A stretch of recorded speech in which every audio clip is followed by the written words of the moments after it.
ರಾಜನನ್ನಾಗಿ ಮಾಡ್ಲು. ಆ ತಾಯಿ ಅಂದ್ರೆ ನನ್ಗೆ ಬಹಳ ಇಷ್ಟ. ಕಾಣಿಕೆಯಾಗಿ ಕೊಟ್ಲು. ಬೈಬಲ್ ಅಲ್ಲಿ ಬರ್ದಿಲ್ಲ, ಆಕೆ ಪ್ರಾರ್ಥನೆ ಮಾಡಿ, ದೇವರೇ ನನ್ ಮಗನನ್ನು ನಿನ್ನ ಹಸ್ತಗಳಲ್ಲಿ ಒಪ್ಪಿಸ್ತೇನೆ, ನನ್ನ ಕೈಯಲ್ಲಿದ್ರೆ ಪರೋಹ ರಾಜ್ಯ ಸಾಯಿಸ್ತಾನೆ, ನನ್ಗೆ ಇಷ್ಟ ಇಲ್ಲ ಅಂತ ಹೇಳಿ ತನ್ನ ಮಗುವನ್ನು ರಕ್ಷಣೆ ಮಾಡುವುದಕ್ಕೋಸ್ಕರ ಯಾರ ಕೈಲಿ ಒಪ್ಪಿಸ್ಬಿಟ್ಲು? ದೇವ್ರ ಕೈಲಿ ಒಪ್ಪಿಸ್ಬಿಟ್ಲು. ಆ ದೇವ್ರು ಏನ್ ಮಾಡ್ದ? ಮೋಶೆಯನ್ನು ಯಾವ ರಾಜ ಆಜ್ಞೆ ತಂದಿದ್ದ ಆ ರಾಜನ ಮನೆಯಲ್ಲಿ ಒಬ್ಬ ದೊಡ್ಡ ರಾಜಕುಮಾರನಾಗಿ ಬೆಳೆದ. ಹಲ್ಲೆಲೂಯಾ. ಇದು ತ್ಯಾಗ ಅಂತಂದ್ರೆ, ಇದು ದೊಡ್ಡ ಕಾಣಿಕೆ. ಶಾರ್ಟ್ ಕಟ್ ಹೇಳ್ಬಿಡ್ತೀನಿ. ಇದಾದ್ಮೇಲೆ ಇನ್ನೊಂದ್ ತಾಯಿ ಅಂದ್ರೆ ನನ್ಗೆ ಬಹಳ ಇಷ್ಟ, ತಂದೆ ತಾಯಿ. ತಂದೆ ತಾಯಿ ಅಂದ್ರೆ ಬಹಳ ಇಷ್ಟ. ಯಾರು ಯಾರು ಇದಕ್ಕಿಂತ ಮೊದಲು, ಜಸ್ಟ್ ಮೋಶಕ್ಕಿಂತ ಮೊದಲು ಯಾರು ಗೊತ್ತಾ? ಯಾರು? ಬೈಬಲ್ ಓದಂತೂ ಬಹಳ ಪಾಠ ಆಗೋದು. ಯಾರು ಹೇಳಿದ್ರು?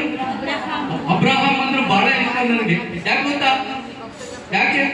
ಅವನೊಂದು ದರ್ಶನ ಇತ್ತು ರಾತ್ರಿ. ಏನ್ ದರ್ಶನ ಇತ್ತು?